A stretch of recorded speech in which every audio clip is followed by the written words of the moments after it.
नमस्कार सांग माने आपण माने समस्ते केमिति अछंती। आजिर ए भिडियो रे आमे जानिबा सिंदूर लगाइबार सठिक विधि नियम और धार्मिक महत्व विषय रे। सिंदूर केवल श्रृंगार नुहे, यह विवाहिता महिला को सुहाग और संस्कृतिर प्रतीक। तेणु भिडियोटी शेष पर्यंत देखंतु। सिंदूरर अर्थ और महत्व। सनातन धर्म अनुसार सिंदूर विवाहिता नारी को पवित्र परिचय।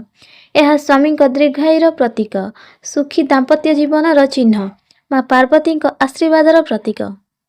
शास्त्र रे कहुଯାଇଛି सिंदूर धारण करले घरे सकारात्मक शक्ति वृद्धि पाए। सिंदूर किए लगाए? केवल विवाहित महिला माने लगाती। विवाह दिन प्रथमे स्वामी लगे देइथांती। अविवाहित झियो, विधवा महिला शोक समय सिंदूर लगा जाए नहीं। सिंदूर लगाइबार पूर्वर किछि नियम। सिंदूर लगाइबा पूर्वर सकाळे स्नान करंतु, सफा पोशाक पिंधंतु, मन को पवित्र और सकारात्मक रखंतु। सिंदूर लगाइबा हेउछि एक पवित्र कार्य, यह नियम को पालन करिबा उचित। सिंदूर केउठी लगा जाए? मथार मझी भागरे, केश भाग करा जाइथिबा स्थान रे, बेकरी भी लगाई परिबे। सिंदूर लगाइबार सठिक विधि। डाहाण हाथ आंगुठी व्यवहार करंतु। अल्प परिमाण रे सिंदूर नियंतु। केश भागर आग ठारू लगांतु। सरल और सुंदर रेखारे लगांतु।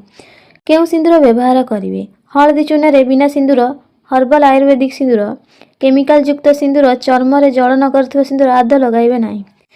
केबे सिंदूर लगा जाए नाही? शोक कार्य समय रे, राति रे सोया पूर्व, अशुभ कार्य समय रे, जेमिति एहाकु मन रखिबे। तेबे बंधु माने एहा तिला सिंदूर लगाइबार संपूर्ण विधि। जदि भिडियोटी आपनकु भल लागि थाए लाइक करंतु, शेयर करंतु, चैनल को सब्सक्राइब करंतु। धन्यवाद। जय जगन्नाथ।